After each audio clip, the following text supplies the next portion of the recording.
the International Labour Organization is all about decent work.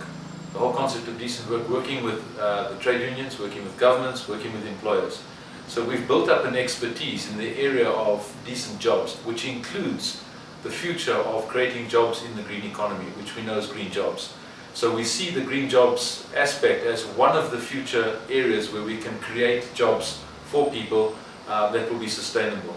So we see, yes, a loss of jobs in some of the areas that are not falling in the definition of green economy, like coal, for example. But we see that the net gain is going to be made by creating more renewable energy jobs in the waste recycling, and there will be a net gain of jobs. But the focus is to have decent jobs and not have these waste recycling kind of jobs in the informal sector where people are not having a good lifestyle at all, in fact a very bad lifestyle. So the ILO is in that area. We do research, we fund technical cooperation projects and provide advice to governments, to trade unions and to employers on the policy aspects of green jobs. I think it's certainly a catalyst. I think governments have battled in the developing economies to make this transition from informal to formal economy. And what we're finding is by approaching this with specific entrepreneurial skills, we're able to foster the move from informal to formal jobs.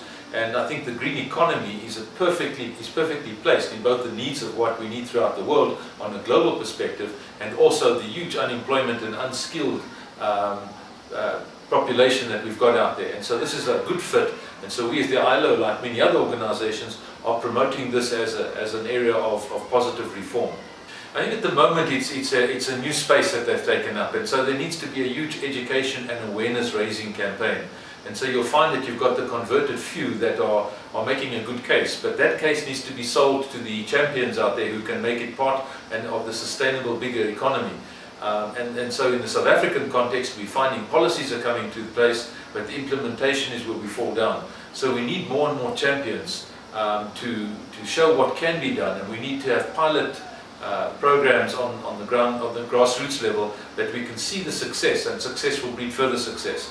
And I see that's where the space in South Africa lies at the moment, to go beyond policy to implementation. But I think SEED is bringing, what we have is intellectual capital that's coming to the table. So we're getting a group of intellectual persons on who are well schooled in the world of the green economy and social entrepreneurship, putting that together, and then also providing the incentives where they've got the prizes and people who have come up from nothing who can now show that they've made a difference. And I think the combination is good. On the one hand, bringing together an intellectual debate.